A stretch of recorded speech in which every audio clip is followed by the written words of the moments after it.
ओम शांती. 27 मार्च 1988. या मुरलीचं नाव आहे सर्वश्रेष्ठ सितारा, सफलतेचा सितारा. आज ज्ञानसूर्य, ज्ञानचंद्र आपल्या अलौकिक तारामंडलला पाहत आहेत. प्रत्येक सितारा आपापल्या परीने विश्वाला प्रकाश देत आहे.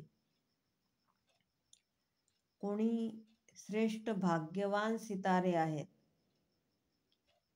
कोणी बापाच्या समीप सितारे आहेत, कोणी दूरचे सितारे आहेत. सगळे सितारे वेगळी वेगळी विशेषता असल्यामुळे सेवेमध्ये वा स्वप्राप्तीमध्ये वेगळ्या वेगळ्या फळाची प्राप्ती करत आहेत. कोणी नेहमीसाठी सहज सितारे आहेत, म्हणून प्राप्तीही सहज आहे. कोणी मेहनत करणारे सितारे आहेत, कोणी कर्म करण्या अगोदरच अधिकाराचा अनुभव करतात की सफलता माझा जन्मसिद्ध अधिकार आहे. म्हणून निश्चय आणि नशेने कर्म करण्यामुळे कर्मामध्ये सफलता सहज अनुभव करतात. याला म्हणतात सफलताचे सितारे. सगळ्यात श्रेष्ठ सफलताचे सितारे आहेत, कारण हे नेहमी ज्ञानसूर्य, ज्ञानचंद्राच्या समीप आहेत, म्हणून शक्तिशाली पण आहेत. सेवा सगळेच सितारे करतात, पण समीपचे सितारे इतरांनाही सूर्याच्या चंद्राच्या समीप आणतात. ज्ञानसूर्य बाप सगळ्याच सिताऱ्यांना बेहदची शक्ती आणि प्रकाश देतात, पण जवळ आणि दूर असल्यामुळे फरक पडतो.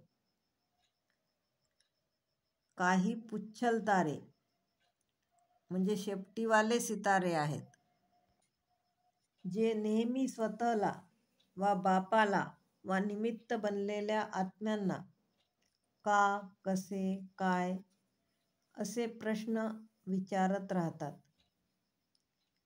ज्यांच्या प्रत्येक कर्ममध्ये सफलता समावलेली आहे, असे सितारे नेहमी बापाच्या समीप असतात. नेहमी प्रत्येक आत्म्याला सुख देणारे सुखदाताचे तुम्ही मुलं आहात.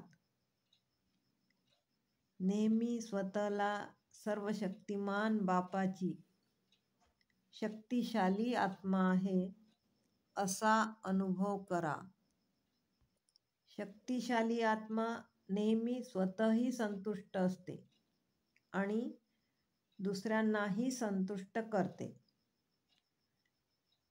बाबांनी पूर्ण विश्वामधून मला निवडले आणि आपले बनवले. ही खुशी आहे ना. मी नेहमी निश्चिंत राहून सेवा करत राहते.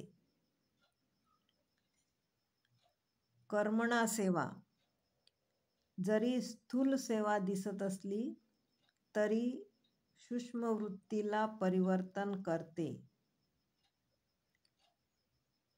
नेहमी पुण्याचे खाते जमा करणारी मी श्रेष्ठ आत्मा आहे. जितकी सेवा करता तितके पुण्याचे खाते वाढत जाते, म्हणजेच पुण्याचे खाते अविनाशी बनते. हे पुण्य अनेक जन्म भरपूर करणारे आहे. नेहमी एका बापाच्या आठवणीत राहणारी, एकरस स्थितीचा अनुभव करणारी मी श्रेष्ठ आत्मा आहे, हे लक्षात असू द्या. एकरस स्थिती श्रेष्ठ स्थिती आहे. या स्थितीमुळेच अनेक शक्तींची अनुभूती होत राहील. ओम शांती.